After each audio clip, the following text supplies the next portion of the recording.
Student, आज हम class 9 यानी इतिहास हिस्ट्री का चैप्टर फर्स्ट फ्रांसीसी क्रांति, इंग्लिश में बोलते हैं the French revolution, the French revolution का स्टूडेंट फर्स्टली हम लोग एमसीक्यू क्वेश्चंस को, ठीक है, मोबाइल के थ्रू हम आपको एमसीक्यू क्वेश्चंस पूछेंगे, ठीक है। और आपको देखिए, आप ध्यान दीजिए कि हमें कितना पता है, इसे जितना बार सुनिएगा आपके बहुत इंपॉर्टेंट है, बहुत जितना बार आप सुनिएगा आपके लिए बहुत फायदेमंद होगा, ठीक है स्टूडेंट। तो फर्स्टली हम लोग नंबर 1 पर एमसीक्यू क्वेश्चंस हम लोग देखेंगे और तो हम लोग आज वो डिस्कस करेंगे हम मोबाइल के थ्रू, ठीक है स्टूडेंट। तो हम लोग चलिए बिना वक्त बर्बाद किए हम लोग शुरू करते हैं।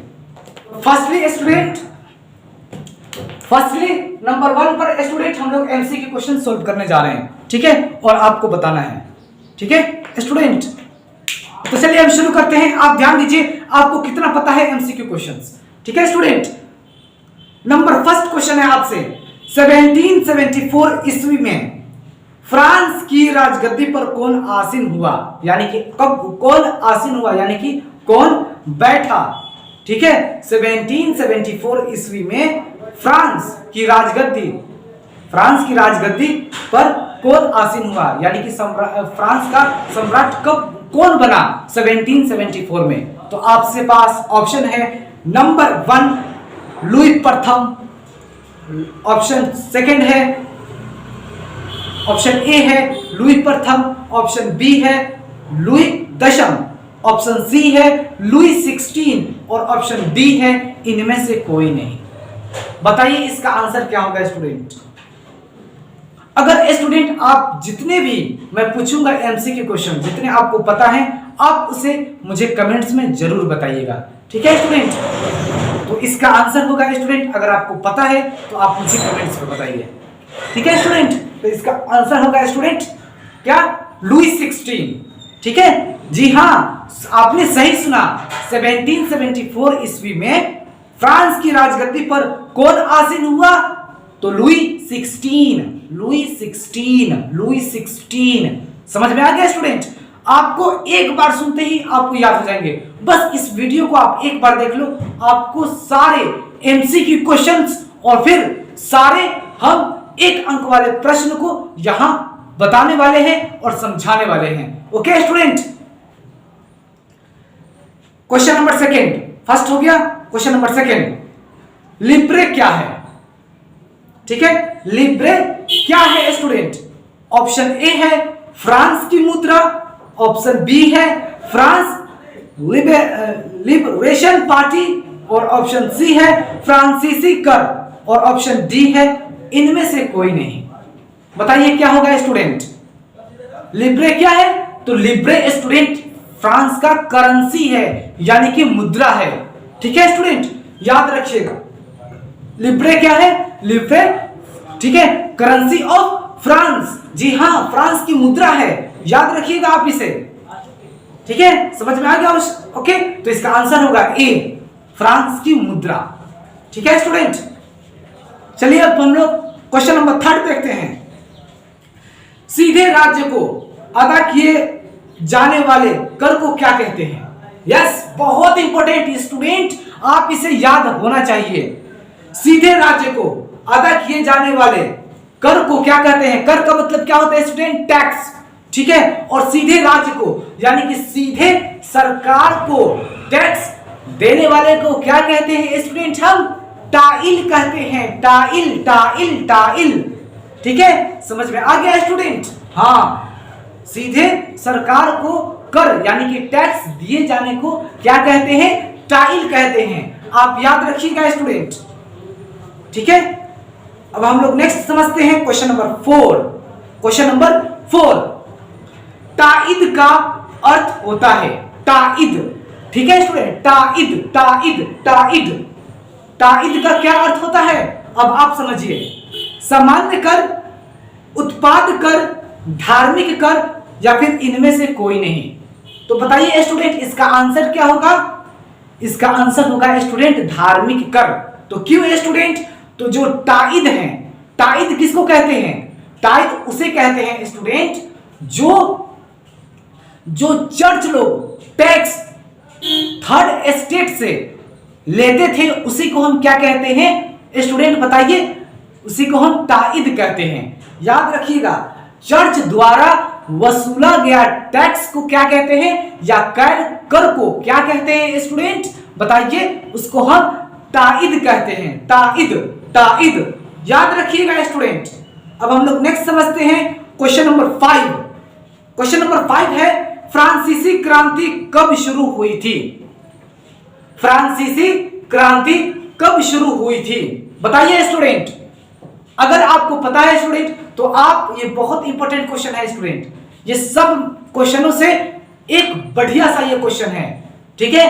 तो फ्रांसीसी क्रांति कब शुरू हुई थी स्टूडेंट, बताइए? आपको याद होना चाहिए। ऑप्शन है आपके पास 14 जुलाई 1789, ऑप्शन है फिर नेक्स्ट 17 जुलाई 1795, 1 जुलाई 1780, और फिर इनमें से कोई नहीं। बताइए तो इसका आंसर क्या होगा, बताइए स्टूडेंट? तो इसका आंसर होगा स्टूडेंट 14 जुलाई 1789 को फ्रांसीसी क्रांति की शुरुआत हुई थी।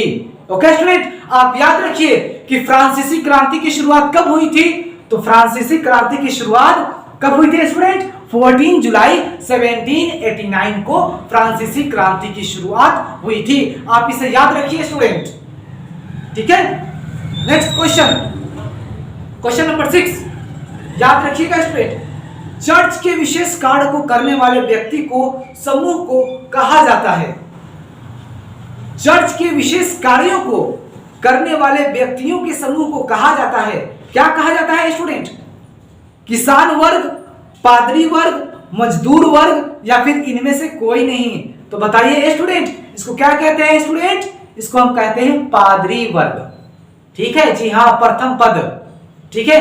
पादरी वर्ग कहते हैं हम, ठीक है? चर्च के विशेष कार्यों को करने वाले व्यक्ति के समूह को क्या कहते हैं स्टूडेंट? पादरी वर्ग कहते हैं। आप याद रखिएगा। क्वेश्चन नंबर 6 हो गया।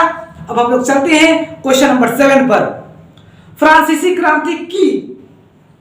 क्रांति किस शहर में शुरुआत हुई थी, बताइए स्टूडेंट? ऑप्शन है आपके पास ब्रिटेन, रोम, पेरिस, या फिर इनमें से कोई नहीं।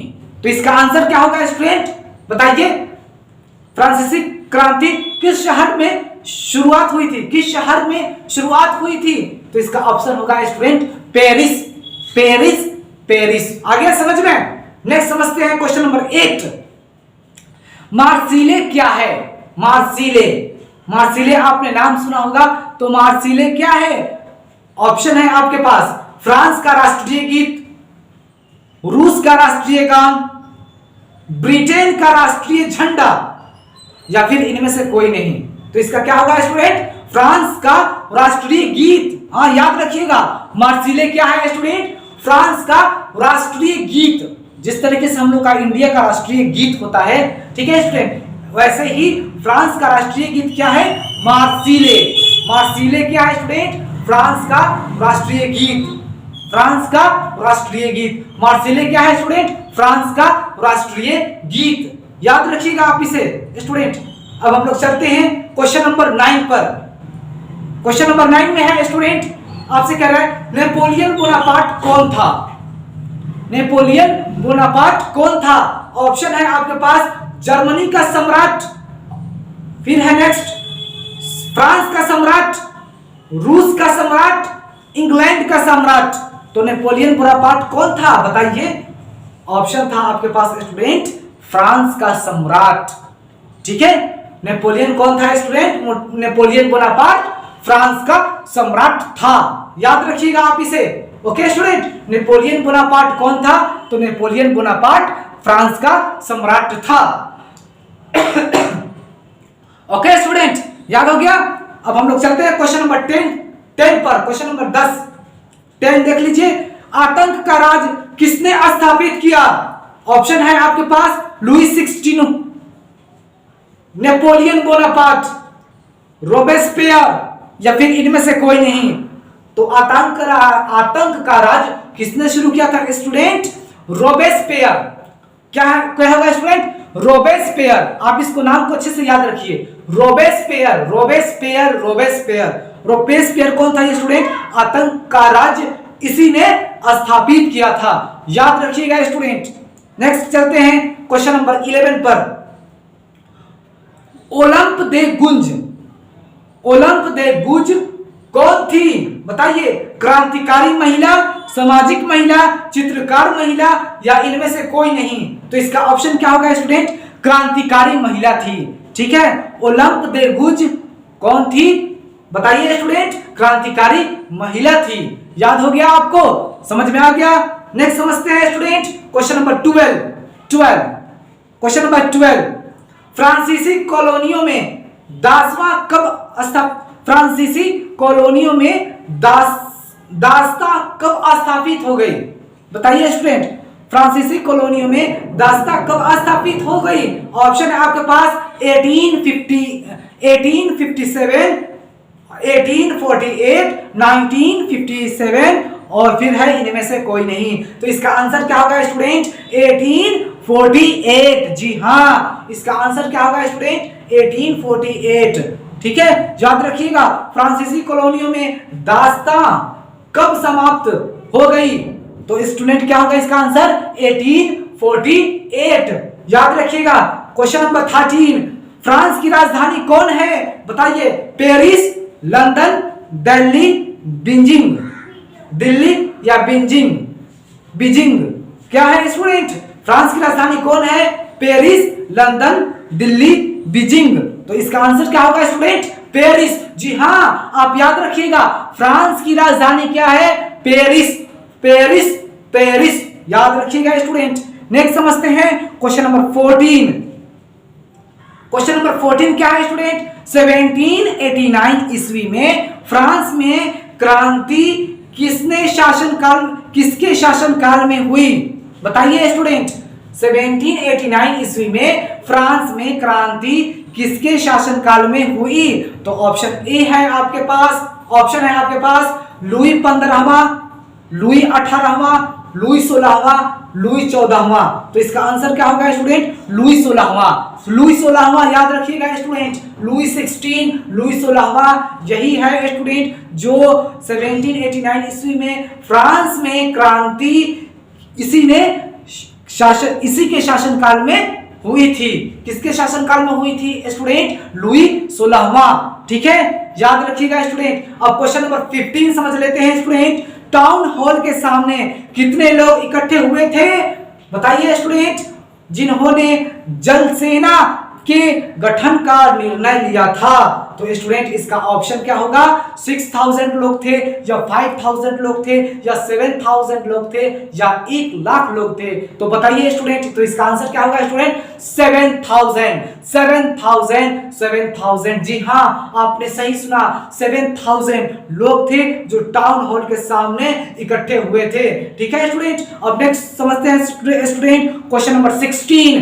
क्वेश्चन नंबर 16 क्या है स्टूडेंट? मैनर क्या था? मैनर क्या था? ऑप्शन है आपके पास भवन, गांव, एस्टेट या इनमें से कोई नहीं। तो स्टूडेंट मैनर क्या है स्टूडेंट? एक एस्टेट है। मैनर क्या है स्टूडेंट? एक एस्टेट है। मैनर क्या है स्टूडेंट? एक एस्टेट है। याद रखिएगा स्टूडेंट आप। ठीक है, अब हम लोग नेक्स्ट समझते हैं स्टूडेंट क्वेश्चन नंबर 17। फ्रांस में द्वितीय स्टेट के अमीर वर्ग को क्या कहा जाता था? फ्रांस में द्वितीय स्टेट के अमीर वर्ग को क्या कहा जाता था? पादरी वर्ग, पादरी वर्ग, कुलीन वर्ग, मध्य वर्ग, राजशाही। तो इसका आंसर क्या होगा स्टूडेंट? कुलीन वर्ग। जी हाँ, द्वितीय स्टेट को कुलीन वर्ग कहते हैं, जो फ्रांस में अमीर लोग कहे जाते थे। ठीक है, वो द्वितीय स्टेट है। द्वितीय स्टेट का मतलब राजा के रिश्तेदार, यानी कि बुआ, खाला, ताऊ, चाचू, ये द्वितीय स्टेट में आते हैं, जो अमीर लोग थे द्वितीय स्टेट का। ठीक है, जिसको हम क्या कहते हैं स्टूडेंट? कुलीन वर्ग कहते हैं स्टूडेंट। तो ठीक है स्टूडेंट, ये आपके क्वेश्चंस थे एमसीक्यू, जो मैंने आपके सामने सोल्व कर दिया, मैं आपके सामने एक्सप्लेन कर दिया, बता दिया स्टूडेंट। ठीक है, स्टूडेंट मैं आपसे कहना चाहता हूं स्टूडेंट कि अगर आप मेरे चैनल पर नए हैं तो प्लीज आप मेरे चैनल को सब्सक्राइब कर लीजिए, लाइक कीजिए और अपने सारे जितने भी आपके पास दुश्मन हैं, सॉरी दोस्त हैं, उसके पास इस वीडियो को शेयर कीजिए ताकि ये हर घर में मेरा वीडियो पहुंच जाए। Okay student, thank you for watching this video. जय हिंद, जय भारत।